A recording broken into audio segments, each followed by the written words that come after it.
Welcome to Puzzle Proof. Join us as we unravel today's captivating story and solve exciting puzzles together. Get ready to engage your mind. Let the journey start. Chapter 1. An Invitation to the Countryside.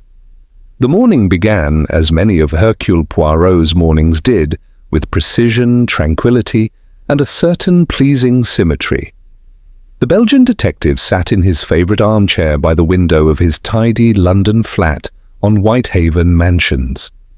A fine china cup of rich black coffee rested on the table to his left, a warm croissant to the right, and the Morning Post spread neatly before him like clues in waiting.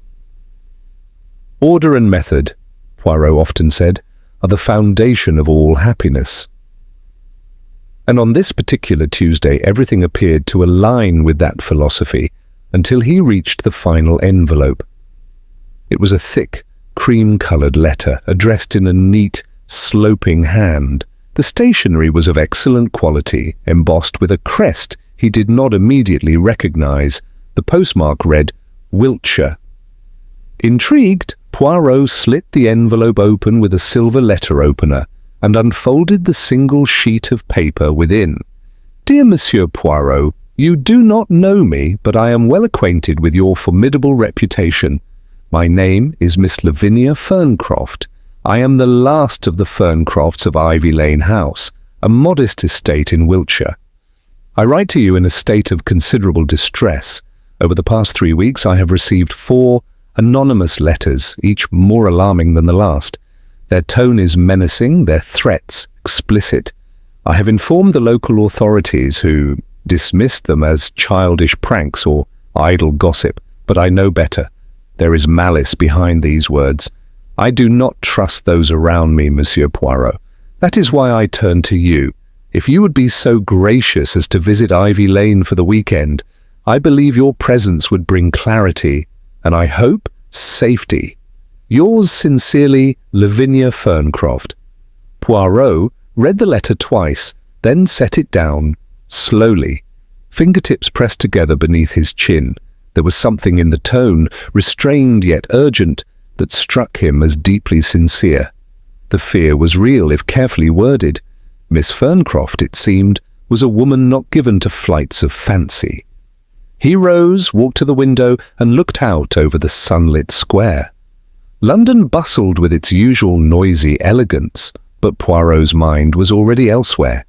In Wiltshire, among the hedgerows and history, where something unpleasant was quietly fermenting beneath the surface of a respectable English household. A mystery had presented itself. And Hercule Poirot, who had grown rather weary of idle routine, found himself intrigued. Within the hour, he had responded to Miss Ferncroft's invitation with impeccable politeness and arranged for a first-class train ticket to the countryside. He packed with care 3 tailored suits, 2 pairs of patent leather shoes, a grooming kit with moustache wax, and a small valise containing his personal effects. He included, discreetly, his travelling case of investigative tools. One never knew. Before he departed, he made one telephone call to his old friend, Inspector Japp of Scotland Yard. "Japp, mon ami," he said cheerfully, "I go to Wiltshire. A little fresh air and, perhaps, a little crime." "Trouble already?" Japp chuckled. "You do have a nose for it, don't you?" "It is not the nose," Poirot replied. "It is the little grey cells. They are curious." The train ride to Wiltshire passed in peaceful silence, save for the distant rattle of carriages and the occasional whistle of passing stations. Poirot sat back with a novel he did not read, his thoughts turning over the matter of the letters. Anonymous threats often fell into 2 categories, either genuine warning or elaborate manipulation. Which, he wondered, would Ivy Lane reveal? By mid-afternoon, the train pulled into a small country station surrounded by fields, hedgerows, and the soft perfume of late spring. A liveried driver awaited him with a placard bearing his name. The car, a stately Bentley, brought him through narrow lanes lined with cow parsley and over a modest stone bridge until they reached the gates of Ivy Lane House. The estate itself was modest by aristocratic standards, but it exuded an air of old English dignity. A two-story Georgian manor, its grey stone facade was partially draped with ivy, its windows tall and symmetrical. The lawn was clipped with military precision, and the gravel drive crunched crisply beneath the tyres as they pulled to a stop. A maid in a starched apron greeted Poirot and led him through the entrance hall, where portraits of stern-faced ancestors watched from the walls. The interior was refined, though faintly faded, elegant in the way of something once grand and now quietly maintained by habit rather than wealth. Miss Lavinia Ferncroft awaited him in the morning room, a place of soft carpets and faded brocade. She stood as he entered, a tall, angular woman in her late 70s, with silver hair drawn into a severe chignon and intelligent blue eyes behind gold-rimmed spectacles. "Monsieur Poirot," she said, extending a long, bony hand, "I cannot tell you how grateful I am that you have come." He bowed slightly. "Mademoiselle, your letter intrigued me, and where there is mystery, there is always reason to investigate. May I sit?" She nodded and gestured to a chair. Tea was brought, along with delicate sandwiches. Poirot took note, crusts trimmed, napkins folded precisely. A woman of order, he liked that. "I have lived here nearly all my life," Lavinia began, her voice composed, "and never have I feared my surroundings until now. The letters began 3 weeks ago, all typewritten, no signature. They refer to events from the past, things best left forgotten." Poirot raised an eyebrow. "Such as?" She paused. "I am not ready to speak of them, not until I know I can trust everyone in this house. That is why I need your eyes, your judgment. Observe them, tell me who might wish me harm." "Then there are others here?" "Yes, my nephew Geoffrey and his wife Cynthia have been visiting, though I fear they have designs on my estate. Miss Edith Ward, my companion of many years, is a devoted friend, but perhaps too loyal. And there is Miss Tilda March, a guest of recent invitation. She arrived only yesterday. You may find her interesting." Poirot gave a slight nod. "Everyone is interesting, mademoiselle." "Some simply hide it better than others." She gave a brittle smile. "You will find much to observe here, Monsieur Poirot, but I do hope not too much to fear." Poirot looked about the genteel room, feeling the weight of old secrets in the walls, the kind that settle like dust until disturbed. "Let us see," he said quietly, "what Ivy Lane has chosen to reveal." Chapter 2. The Guests of Ivy Lane. The guests at Ivy Lane House had gathered by the time the sun dipped low over the yew hedges, casting long shadows across the manicured lawns. The house, though tranquil on the surface, felt curiously tense to Poirot, like a violin string pulled taut, awaiting a bow to strike its first unsettling note. It was over supper that Hercule Poirot was first properly introduced to the inhabitants of Ivy Lane. Dinner was served in a formal dining room, its wallpaper faded with age, but still displaying a subtle golden rose pattern. A long mahogany table stretched beneath a chandelier that twinkled with dust-flecked glass. The air held the faint scent of lavender polish and something more elusive, an old sadness perhaps, or restrained resentment. At the head of the table sat Miss Lavinia Ferncroft, her posture impeccable, every gesture deliberate. She wore a brooch in the shape of a thistle, silver, old-fashioned and gleaming. To her right sat Geoffrey Ferncroft, her only surviving nephew. Tall, angular, and prematurely grey at the temples, Geoffrey had the look of a man used to being taken seriously, though his smile seldom reached his eyes. He was dressed in a well-tailored navy suit that seemed just slightly too formal for a family weekend. Beside him was his wife, Cynthia, striking with sharp cheekbones, and short auburn hair styled into perfect waves. She wore a dress of emerald silk and a look of barely concealed boredom. Cynthia toyed with her wine glass more than her food, and her eyes swept the room as if assessing the value of everything in it. To Lavinia's left sat Miss Edith Ward, a woman of quiet bearing and unreadable expression. Her hair was greying and pulled back tightly. Her eyes missed nothing. As Lavinia's companion of nearly 20 years, Edith had become something of an institution at Ivy Lane, quiet, constant, and faintly austere, like the ticking of a mantel clock. She ate sparingly, spoke only when spoken to, and never once let her gaze drift from her employer. Opposite Poirot sat a young woman he had not yet met, Miss Tilda March. She could not have been more than 25, with warm brown skin, clever hazel eyes, and a defiant tilt to her chin. Her clothing was simple, well worn, but chosen with care. A charcoal grey jumper and skirt, a silver pendant, a sketchbook tucked under one arm. She had the air of someone who did not belong here, and who didn't mind. To complete the party was Mr. Rupert Hensley, the family solicitor, a man in his early 60s with a neatly trimmed beard and round spectacles. He had arrived earlier that afternoon, ostensibly to clarify a few clauses in Miss Ferncroft's will, but his presence felt anything but incidental. He had brought with him a briefcase and a quiet reserve. Dinner itself was simple: cold roast beef, beetroot salad, and syllabub for pudding. Yet the conversation was anything but nourishing. "My aunt is convinced someone's out to get her," Geoffrey said between forkfuls. "Rather melodramatic, wouldn't you say, Poirot?"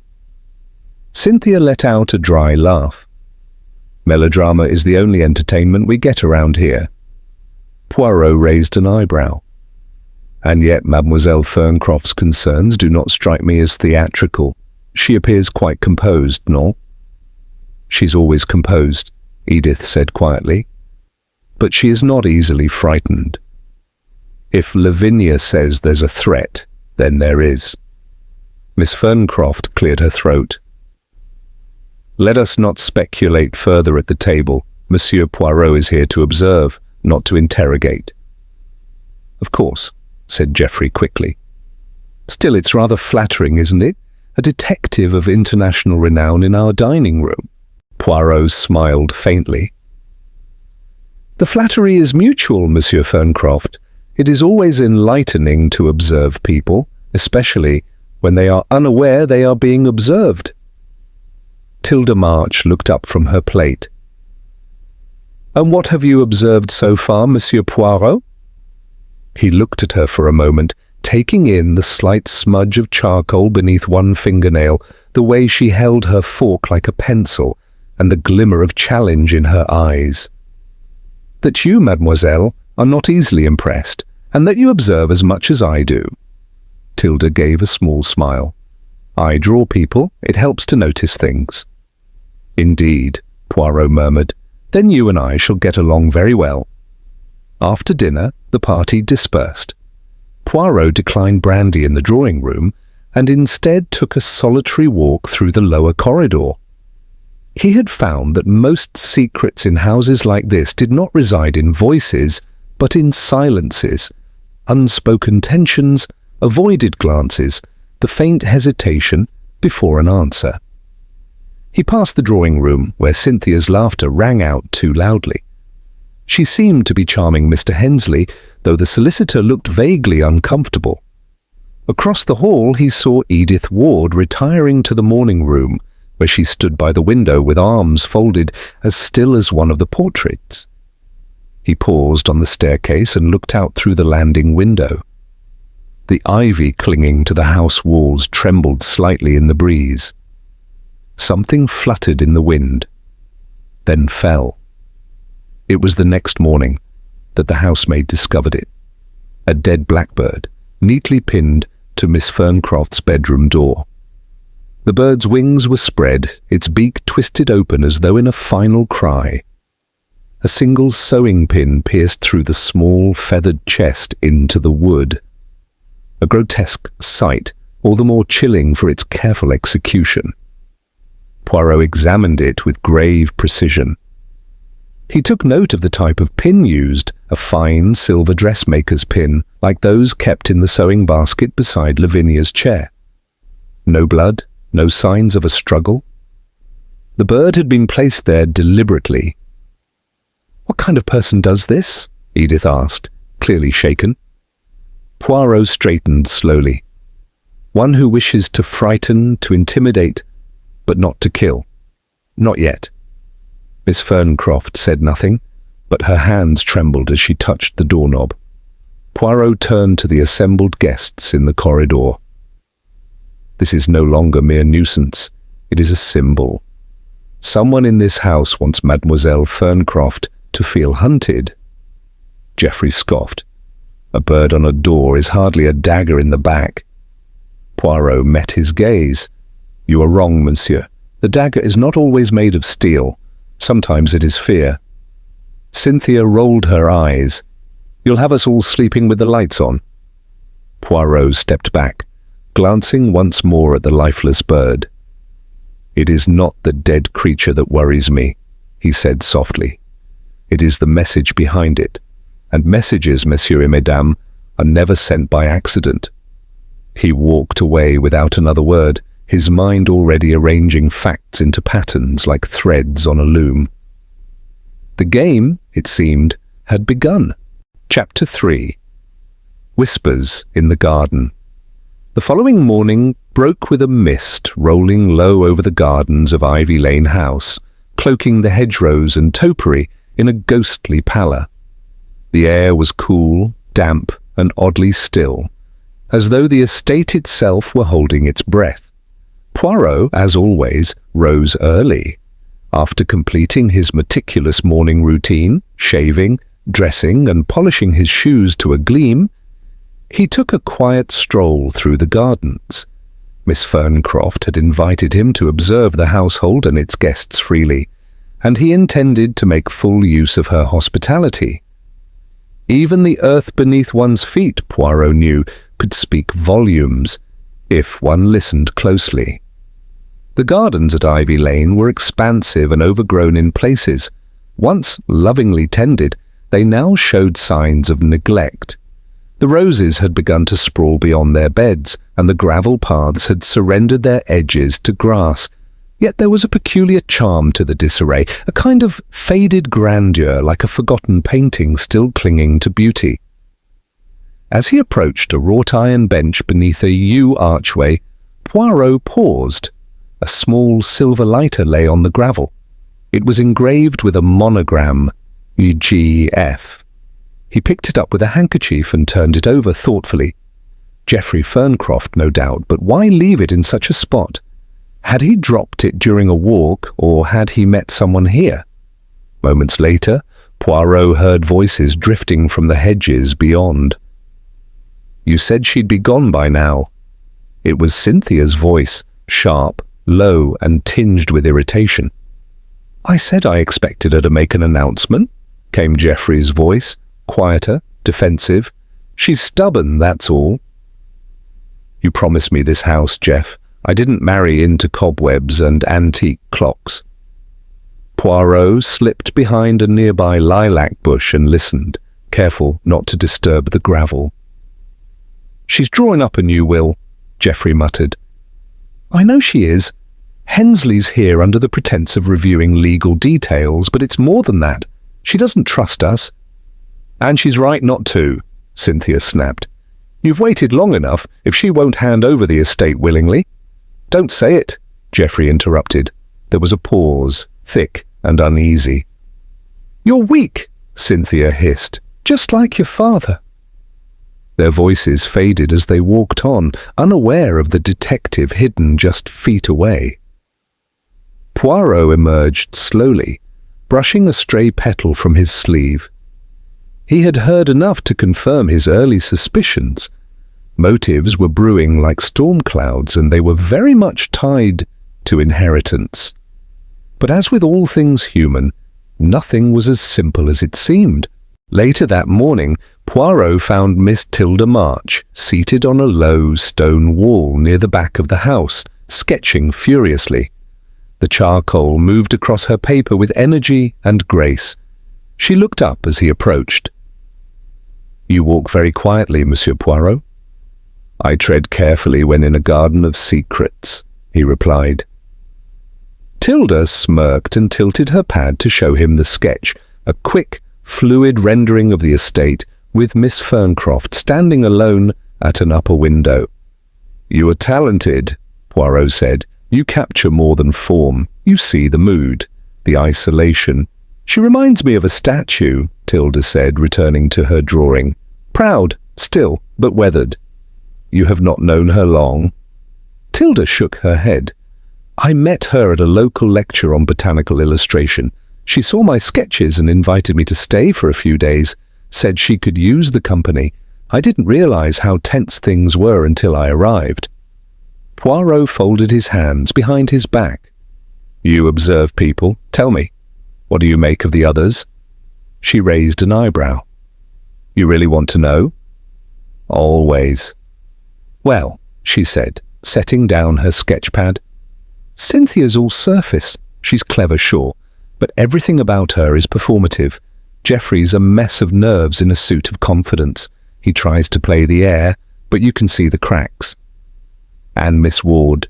She's harder to read, stiff as a ruler, but she watches Lavinia like a hawk, protective, maybe possessive. It's hard to tell." Poirot nodded approvingly.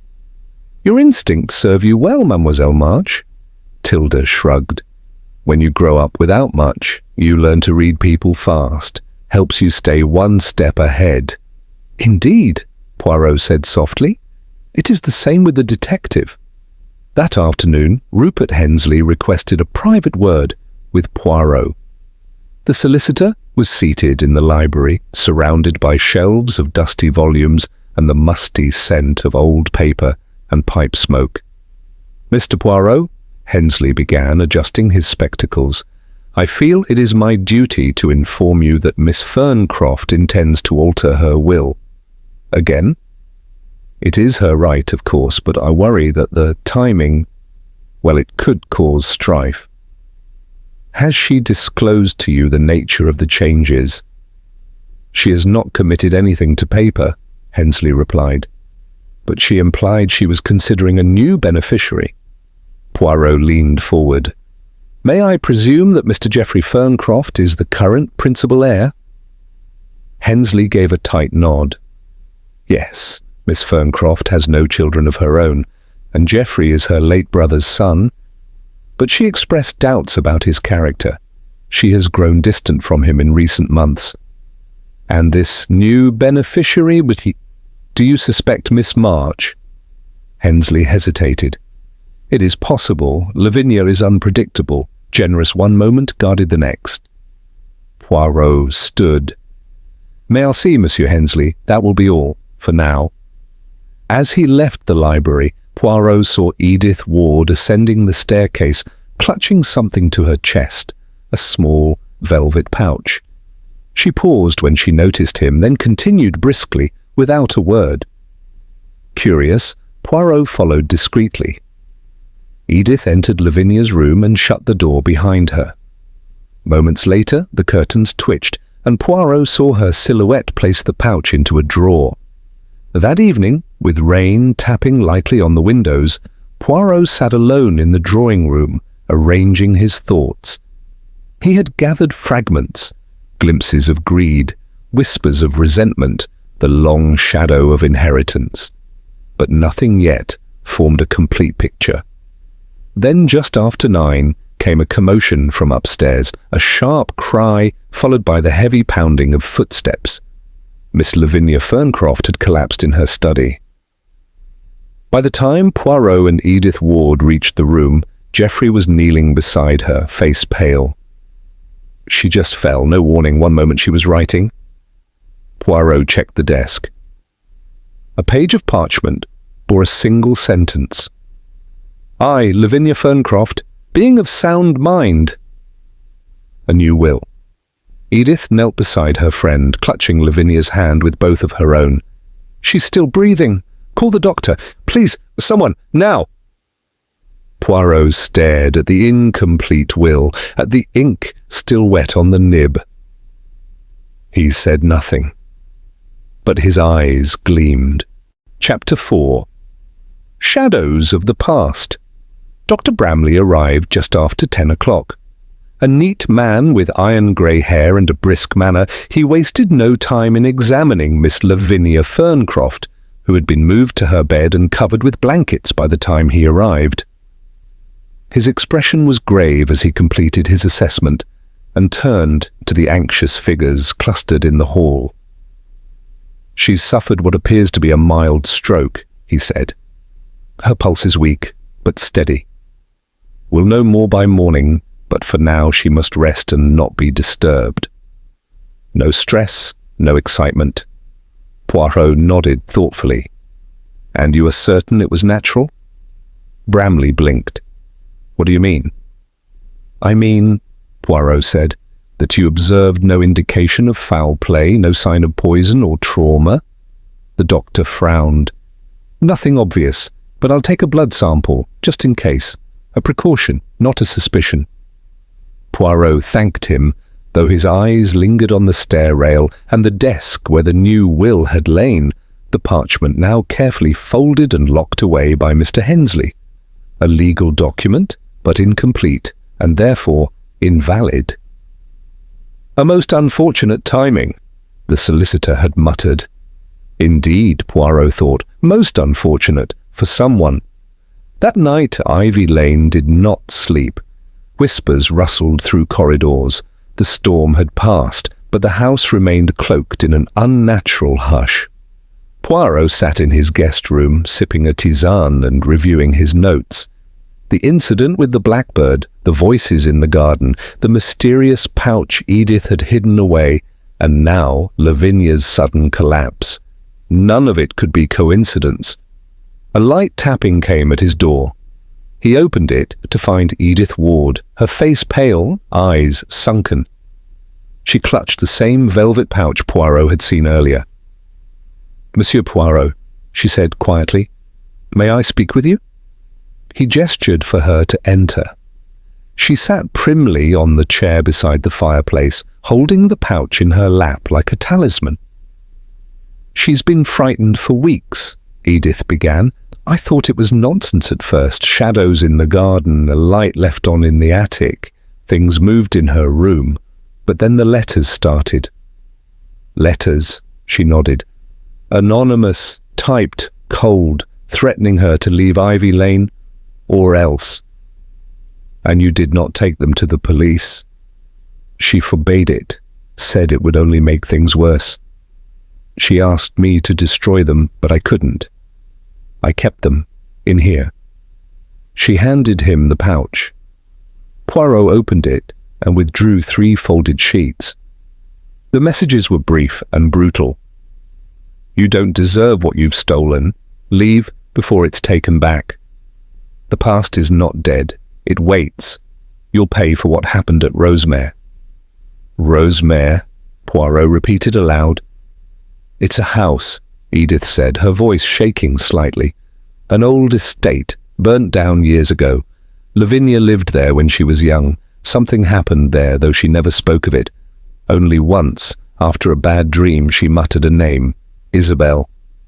Poirot's brow furrowed, a mystery buried in the past, now resurrected. "Tell me, mademoiselle, who else knows about these letters?" "No one. I never even told Mr. Hensley." Poirot rose and crossed to the window. The moonlight bathed the garden in silver, the ivy glowing faintly on the old stone walls. "You have done the right thing, Miss Ward," he said. "But now you must allow me to do mine. And I must ask you one final thing. This name, Isabel. Could she have been a sister, a friend, a rival?" "I don't know," Edith whispered. "But whoever she was, I think she is the key." The next morning, Poirot descended the staircase to find Tilda March already seated on the terrace, eating toast with marmalade and sketching the creeping ivy. She looked up as he approached. "You look like a man who didn't sleep." "I am a man," he replied, "who is thinking." Tilda poured him a cup of tea. "So think out loud." Poirot raised an eyebrow, amused. "Very well, consider. Miss Ferncroft receives threats. Her will is changed. Unwritten, really. Then she collapses. Someone benefits if she dies before the new will is signed." "And you think it's one of us?" Tilda said. "I think someone in this house knows more than they are saying, and I think the past has returned to make its claim." At that moment, Geoffrey Ferncroft appeared, his hair still damp from a morning shower, his expression guarded. "Mind if I join you?"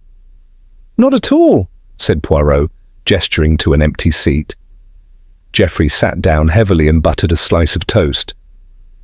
"Cynthia's packing," he said. "She wants to leave, says the place is cursed." "And you?" Poirot asked lightly. "Do you believe in curses, monsieur?" Geoffrey gave a humorless chuckle. "I believe in consequences, especially when money's involved." "Indeed," Poirot said. "Money is a powerful motive, as is fear or revenge." Geoffrey looked up sharply. "What are you getting at?" "Only this," Poirot said calmly, "that someone wanted to silence your aunt and failed for now." Geoffrey stood. "I don't have to listen to this." Poirot remained seated, his gaze steady. "No, monsieur, but you will." Geoffrey hesitated, then walked off without a word. Later that day, Poirot paid a visit to Rupert Hensley in the study. The solicitor was seated at the desk, reviewing legal files. "Ah, Monsieur Poirot," he said, removing his glasses. "Any progress?" Poirot stepped forward. "I wonder, Mr. Hensley, can you tell me who stood to inherit the estate before Geoffrey?" "Before?" Hensley tapped his chin. "There was a previous will years ago. Miss Ferncroft named a cousin, Isabel Linton, but she died in a fire at Rosemere." Poirot felt a chill ripple through the room. "Do you recall when this occurred?" "Goodness, nearly 40 years ago. Tragic business. They said it was an accident, but there were rumours. Isabel was staying with Lavinia at the time."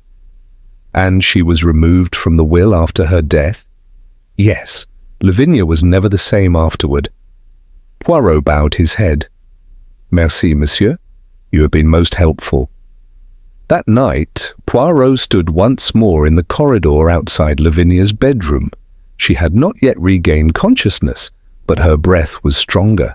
He watched her silently for a moment, then turned away, only to find Tilda standing behind him. "There's something I didn't tell you," she said quietly. "Go on." "I looked up Rosemere last year, out of curiosity. I was researching local estates for an art project. It burned down in 1987, but I remember seeing a picture. Lavinia was in it, and another woman standing next to her. They looked alike, but not quite." "Isabel," Poirot said softly. She had a daughter," Tilda replied. "A child born out of wedlock, raised in secret. The article said the girl vanished after the fire." Poirot's mind raced. The veiled threats, the old resentment, the name signed in Lavinia's handwriting, Isabel, just before she collapsed. It was not a dream. It was a confession, and someone had found her. He turned to Tilda. "I believe the past has walked through the doors of Ivy Lane, mademoiselle, and she is not finished yet." Chapter 5. A daughter in the mirror. The morning sun rose golden and low, casting long shadows through the corridors of Ivy Lane House. Poirot sat at breakfast, delicately peeling a boiled egg, while across the table, Cynthia Ferncroft stared despondently into her tea. Her suitcase sat in the hall, half-packed. "I told Geoffrey we should have left yesterday," she said, suddenly breaking the silence. "That house is cursed. Lavinia's just the beginning." Poirot raised an eyebrow. Mademoiselle, in my experience, it is not houses that bring misfortune. It is people. She gave a short laugh. That's rich, coming from a man who moves into houses just as things begin going wrong. I arrive, Poirot corrected her, when things already have. Before she could respond, footsteps echoed in the hallway. Tilda March entered, face pale, holding a crumpled newspaper clipping in one hand. You need to see this, she said, dropping it before Poirot. It's from the Crofton Weekly, published exactly a year ago, a historical piece on Rosemere Manor. Poirot adjusted his pince-nez and studied the clipping. The photo featured a sepia-toned image of two women on the estate's front steps. One was unmistakably a younger Lavinia Ferncroft. The other bore a striking resemblance, but softer, more wistful, with dark eyes full of sorrow. Isabel Linton, Tilda said, tapping the image. Lavinia's cousin, but it's what the article says that's important. Poirot read aloud. Rosemere was the site of a devastating fire in 1987, which claimed the life of Miss Isabel Linton. Rumours lingered of a child, Isabel's daughter, hidden from society, raised in secrecy after a scandal involving a local clergyman. No child was ever formally acknowledged, and the matter faded into obscurity after the estate was sold. Cynthia scoffed. What does any of this have to do with Lavinia's collapse? Everything, Poirot said simply. Miss Ferncroft was about to change her will, perhaps not to benefit Geoffrey nor you, madam, but another, someone with blood rights to Ivy Lane, a daughter, a living descendant of Isabel. But who? Tilda asked. The article never names the girl, if she even exists. She exists, Poirot said. I'm quite sure of it. After breakfast, Poirot made his way to Lavinia's study. The desk had been cleared and the papers neatly stacked by Rupert Hensley. The solicitor looked up as Poirot entered. I gather from your expression that something's troubling you, Hensley said. Oui, the sense that I am circling the truth, yet not quite touching it. Poirot sat, resting his fingertips together. Miss Ferncroft's collapse was not chance. It was precipitated by fear, perhaps even guilt. You believe the past caught up with her? Poirot nodded slowly. She was preparing to give Ivy Lane to someone with a rightful claim, someone who has returned, perhaps under another name. Hensley leaned back. You're suggesting she located Isabel's daughter? No, Poirot corrected. I suggest Isabel's daughter located her. Hensley grew pale. My God, then the threats were warnings, Poirot said, not out of hatred, out of desperation. Poirot wandered the house, seeking clarity.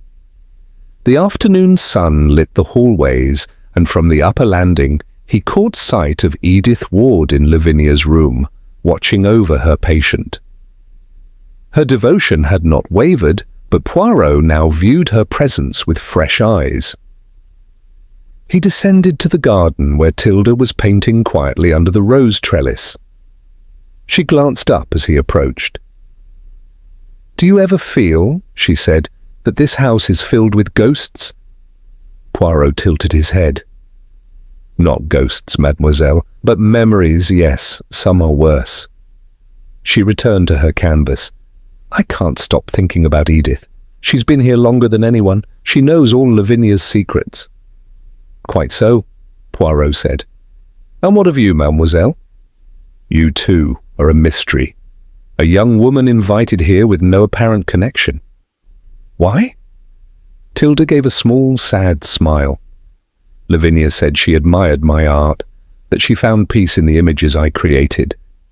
But I think she saw something else in me. A reflection. A memory. Poirot watched her closely. And how long ago did you first write to her? I didn't, Tilda replied. She wrote to me. That evening, Poirot gathered the household in the drawing room. The fire crackled, casting flickers of light on tense faces. Lavinia, still too frail to attend, remained upstairs under Edith's care. But Geoffrey, Cynthia, Rupert Hensley, Edith, and Tilda were present. "I thank you all for your patience," Poirot began. "But I believe we are approaching the end of our little puzzle.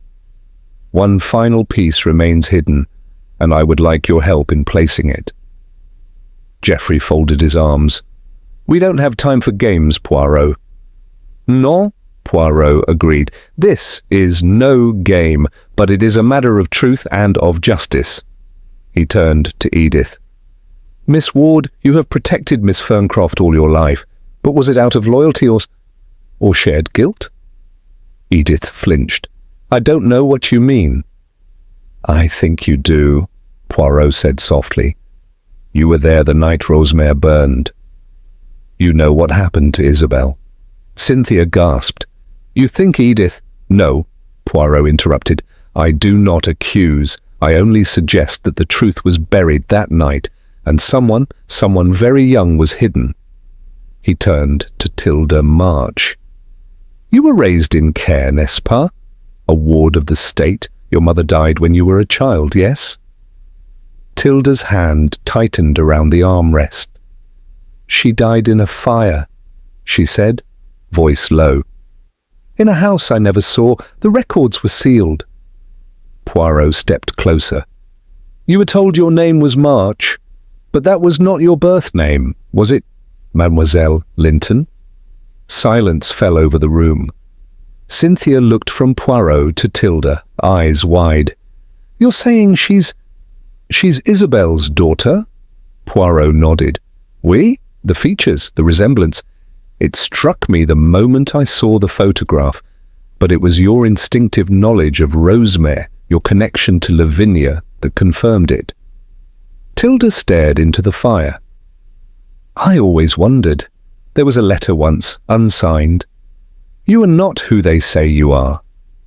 I kept it, carried it for years. I thought it was nonsense. But when I met Lavinia, I knew she recognized me." "And so," Poirot said, "the will was being rewritten, to leave Ivy Lane to the true heir." Rupert Hensley whispered, "My God!"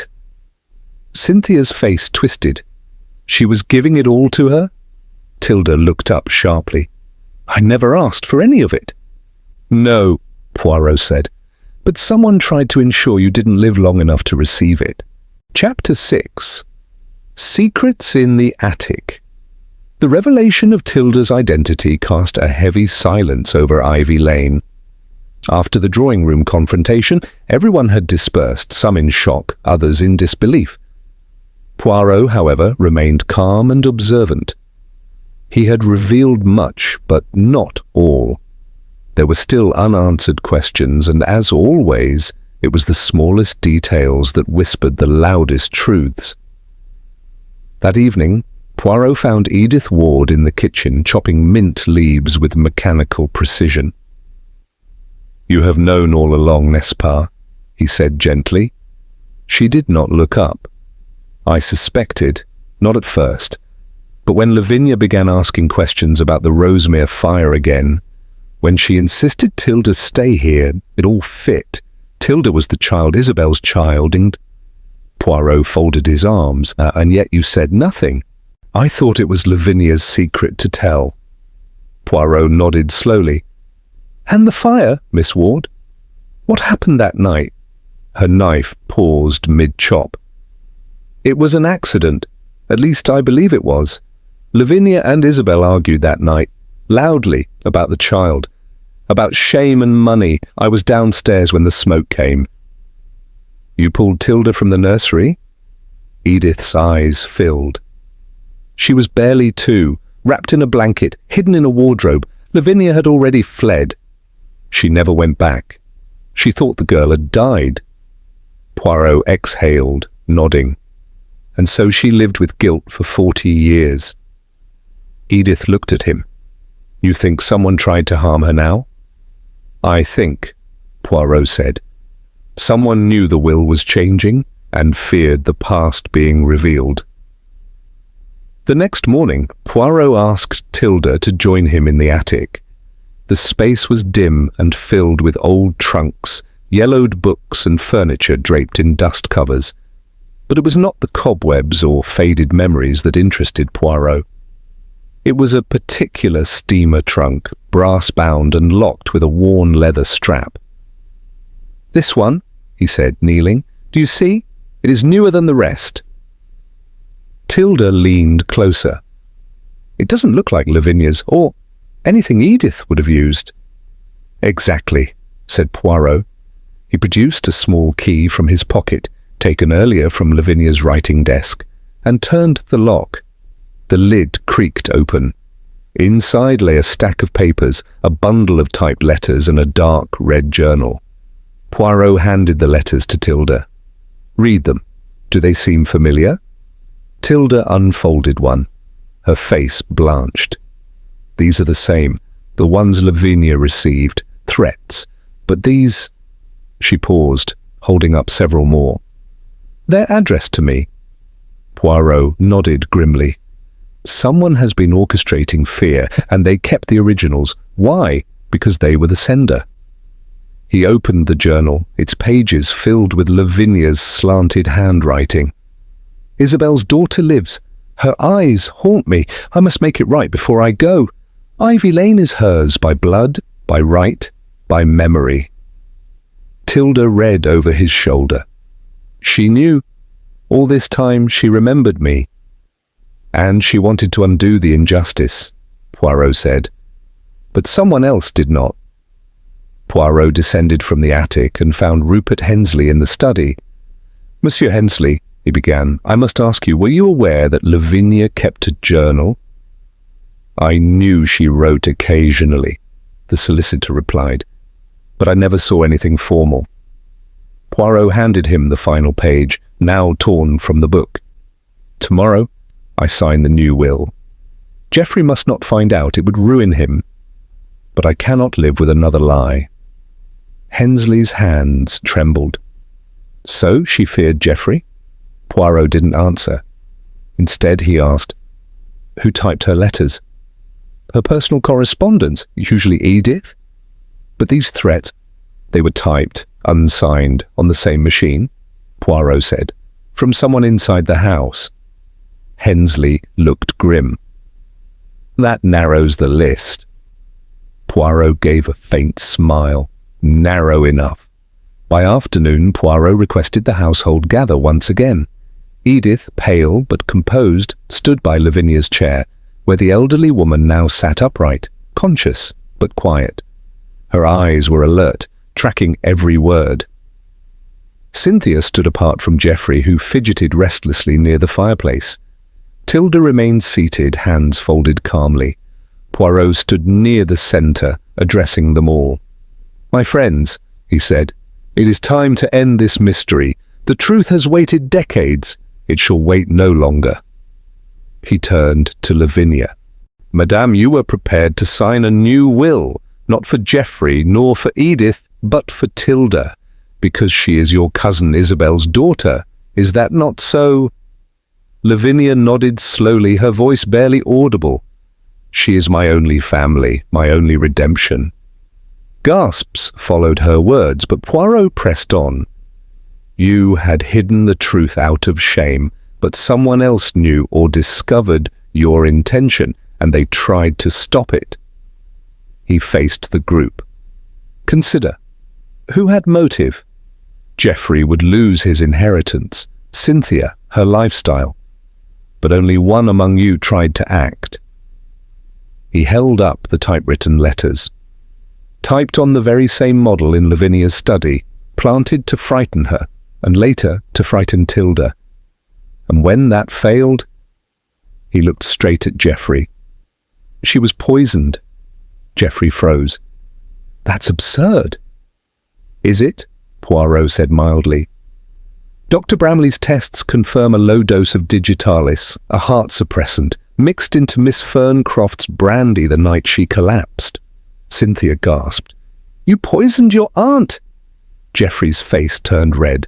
I didn't. I drank from the same bottle." Poirot's eyes twinkled. "Ah, but you poured her drink, did you not?" Geoffrey hesitated. "She asked for it." Poirot held up a small glass vial. "I found this in your room, hidden beneath the floorboard. Traces of foxglove, digitalis, were inside. An old gardener's trick, no? But also a would-be murderer's." Geoffrey lunged forward, but Edith stepped in his path, firm and unyielding. Poirot raised a hand. "You wish to stop her from signing the new will, but now, monsieur, you will lose everything." Geoffrey slumped, defeated. Later, as police escorted Geoffrey away, Poirot stood beside Tilda under the ivy-covered arch. "He tried to silence her," she said quietly, "to preserve his inheritance." Poirot nodded. "And yet it was her guilt that nearly destroyed her. Until you arrived." Tilda looked back at the house. "I still don't know what to do with it." Poirot smiled. "Live in it. Fill it with peace and art, and let the ghosts rest." Chapter 7. Echoes of Rosemere. The days following Geoffrey Ferncroft's arrest passed with a strange sense of stillness, as if Ivy Lane itself were exhaling after decades of suppressed secrets. The scandal broke in hushed tones across the village, with locals speaking in shock of attempted murder, inheritance disputes, and long-lost heirs. But within the house things were quieter, even peaceful. Poirot spent the morning in the garden, admiring the budding roses and the play of sunlight over the ivy-clad walls. Tilda joined him shortly after breakfast, carrying 2 cups of tea. "It feels strange," she said softly, "as though I've stepped into someone else's life and must now pretend it's mine." "Non, mademoiselle," Poirot replied gently, taking the tea. "You have not stolen a life. You have reclaimed it." Tilda sipped her tea thoughtfully. "I keep wondering if Lavinia truly forgave herself. And what about my mother, Isabel? Why did she never come forward? Why keep me hidden?" Poirot looked out over the gardens. "Guilt and fear are powerful forces. I believe your mother wanted to protect you from shame, from family disgrace, from a world that would not understand." "Did Lavinia ever truly regret it?" Tilda asked. "I believe so," Poirot said. "But she was also proud. She waited too long, and fear filled the silence." They sat for a while in quiet reflection. Then Poirot said, "There is one matter left unresolved, a final piece of the puzzle." Tilda looked at him with concern. "I thought it was over." Poirot gave a slight smile. "So did I, but there is always something, mademoiselle. A whisper, a shadow that does not match the shape of the light." Later that afternoon, Poirot returned to Lavinia's study. The air was cool and scented faintly of lavender. Edith Ward stood by the window, folding fresh linen. "She's resting," Edith said without turning. "Dr. Bramley says she's improving steadily." "Bon, she is strong," Poirot said, "but I have a question that continues to trouble me." Edith looked up warily. "What sort of question?" "The letters," Poirot said. "Geoffrey may have administered the poison, but the threatening letters. They predate his discovery of the will's change. He found out only a week ago. The letters began months before." Edith's face stilled. Poirot continued gently. "And they were not typed by Geoffrey. His fingerprints were not on them, but someone else's were." "I don't know what you're implying," she said, but her voice had lost conviction. "Non, mademoiselle," he said kindly. "You do. The letters came from someone who feared Lavinia's decision, not for the sake of inheritance, but for protection. Someone who thought they were shielding her from her own remorse." Edith sat down, suddenly exhausted. "I wrote them," she whispered. but I never meant to hurt her." Poirot nodded. "You tried to frighten her into silence." "I was afraid she'd ruin everything," Edith said. She was frail, confused. "And this girl, Tilda, I didn't trust her. I thought she might be after money, attention. I thought bringing the past back would destroy Lavinia." Poirot said nothing. Edith's voice cracked. "I loved Lavinia, not just as a nurse. I gave my life to her, and she trusted me, but after all these years, she still let the past control her." Poirot sighed. "You acted out of love, but lies, even kindly meant, have a way of festering." "What will you do with this?" Edith asked. "Nothing," he replied. "The poison was not yours. The crime lies with Geoffrey. The truth of the letters. Lavinia must decide whether to forgive, but I believe she will." By evening, a warm light fell over the drawing room, where Lavinia sat upright in a large armchair, a shawl around her shoulders. Her colour had returned, and though her voice was soft, her presence had regained its old strength. Tilda entered hesitantly. "You asked to see me?" "Yes," Lavinia said. "Come, sit beside me." Tilda did as she was told, folding her hands nervously. "I should have come for you long ago," Lavinia said. "I should have raised you, protected you." "I don't blame you," Tilda replied. "Not anymore." "I blamed myself every day since Rosemere burned. I believed you were gone. When Edith told me years later that you might still be alive, She paused, trembling slightly. "I didn't have the courage to find you. You wrote to me." "I did, finally, and when I saw you, I knew. You had Isabel's eyes, and your father's kindness." Tilda frowned. "Do you know who he was?" Lavinia hesitated. "Yes, a vicar's son, a charming fool. He left Isabel heartbroken and pregnant. The scandal nearly destroyed her. My family disowned her, and I let them." Tilda reached over and took Lavinia's hand. "You can't change the past," she said, "but you tried to set it right. That matters." Tears welled in Lavinia's eyes. "Will you forgive me?" "I already have." That night, Poirot stood outside Ivy Lane under a sky of stars. The scent of roses hung in the air, and the ivy rustled gently in the evening breeze. Rupert Hensley joined him on the steps. "I hear Tilda's decided to stay," he said. "She's inheriting the house officially. Lavinia signed the papers this morning." Poirot smiled. "It is fitting. The past has finally been reconciled." "You've a gift, Poirot," Hensley said, "unraveling the truth, however deeply it hides." Poirot shrugged modestly. "No, monsieur, I merely listen to the stories people do not realize they are telling." In the days that followed, life returned to Ivy Lane. The painters came, the garden was tended, and Tilda's easel returned to the Rose Terrace. Lavinia began taking short walks. Cynthia, shaken by the events, returned to London with a quieter demeanour. Edith remained, now less a nurse than a devoted companion.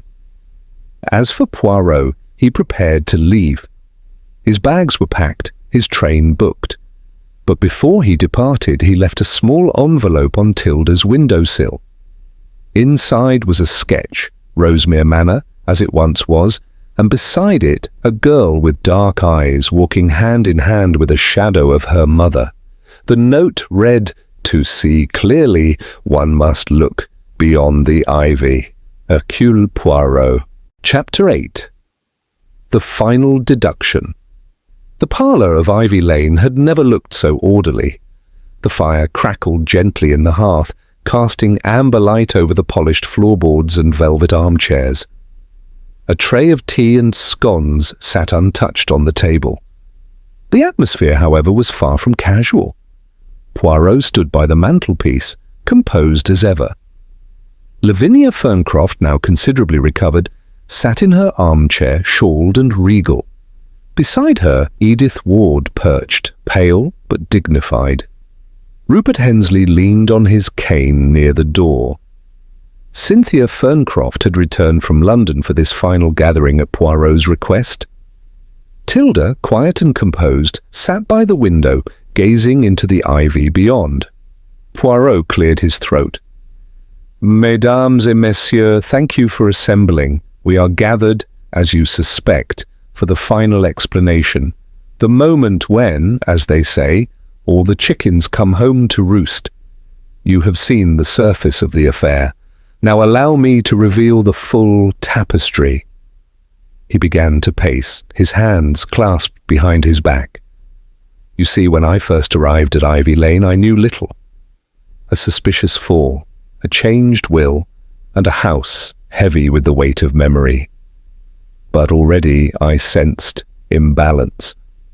A woman about to make a radical alteration to her legacy does not simply collapse in the night without cause." He turned slightly.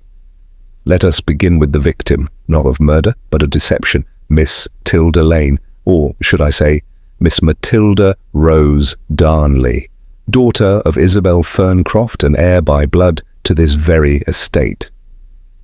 Gasps rose from the group, though most had already suspected the truth. Lavinia kept this secret for decades, out of shame and fear. But guilt caught up with her. She intended to change her will, cutting Geoffrey out entirely, and named Tilda as her heir. That fact, ladies and gentlemen, is the spark that lit the fire. He turned to Geoffrey's empty chair. Geoffrey Ferncroft, who now sits in a cell in Norwich, discovered the change. He acted swiftly, poisoned brandy administered under the guise of affectionate duty, a calculated attempt to prevent the signing of the new will, but his actions, though wicked, were clumsy. He used digitalis, a substance easily traceable and with a history in such crimes, and he left behind a vial, always the careless one, our Geoffrey. Poirot paused, his eyes narrowing. But the poison was not the beginning. No, it was the letters, threatening, anonymous, and typed. And these were not Geoffrey's work. He faced Edith Ward, who had gone very still. "Mademoiselle Ward, it was you who composed them, not out of greed, but out of devotion. You feared Lavinia's desire to confront the past would break her. You sought to frighten her into silence." Edith spoke, her voice low. "I thought I was protecting her." Poirot gave a sympathetic nod. "Love, mademoiselle, is a curious motive. It can justify much in one's own heart." He turned now to Cynthia, who had remained oddly quiet. "And you, Mademoiselle Ferncroft, the quiet observer, the niece who stood to gain only if Geoffrey did not. You suspected something, did you not?" Cynthia blinked. Yes, I saw Geoffrey arguing with Aunt Lavinia, heard him muttering about lawyers. I thought it was just family nonsense. But when she collapsed, I knew." "You did not come forward," Poirot said. "I didn't think he'd really hurt her," she said quietly. "Indeed," Poirot said, "and so we see. Everyone in this house had knowledge. Some guilty, some merely silent. But it was silence that nearly cost Lavinia her life." He looked to Lavinia herself. "You, madame, allowed your shame to rot into secrecy, but in the end you chose to act. You remembered that truth, though painful, is the only cure for guilt." Lavinia's lips trembled. "I thought I could live without facing it. I was wrong." Poirot gave her a long look, then turned to Tilda. "And you, mademoiselle, the centre of this mystery, though you never asked to be, you showed grace, dignity, and patience, even when your heritage was questioned." Tilda spoke at last. "I didn't come here looking for a fortune, only to know who I am." Poirot smiled softly. "And now you do?" There was a silence, warm and solemn. Poirot looked around the room, ensuring every eye had met his. "So to conclude, Geoffrey Ferncroft, driven by greed and rage, attempted to kill his aunt to preserve his inheritance. Edith Ward, seeking to shield Lavinia, penned the anonymous letters, and Lavinia, at last, found the courage to right an old wrong. The will has been legally amended. Ivy Lane now belongs to Tilda Lane, who is not merely the heir of the house, but of its redemption. Rupert Hensley cleared his throat. Will there be legal trouble for Miss Ward? Poirot raised his brows. That is for the authorities to decide, but I do not believe they will find cause. Her letters were foolish but not criminal, and Lavinia, I believe, would rather forget them. Lavinia nodded faintly. Poirot straightened his cuffs. And so, mes amis, Hercule Poirot's work here is done. As the meeting broke, the tension in the room lifted. Cynthia approached Tilda with a genuine smile. Edith quietly excused herself, returning to Lavinia's side with silent understanding. Rupert Hensley extended his hand to Poirot. You've done more than solve a mystery. You've mended a family. Poirot inclined his head. Parfois, monsieur, the greatest mystery is the human heart. Outside, the evening sun poured golden light across the ivy walls. Poirot stepped out into the garden for one final walk. The roses were in full bloom, the path dappled with sunlight. Tilda joined him at the gate. "Will you return?" she asked. "Ah, mademoiselle," he said, smiling. "Perhaps, if ever the ivy casts another shadow." He tipped his hat, and with that, the great detective walked down Ivy Lane, leaving behind a home reborn, not through justice alone, but through truth.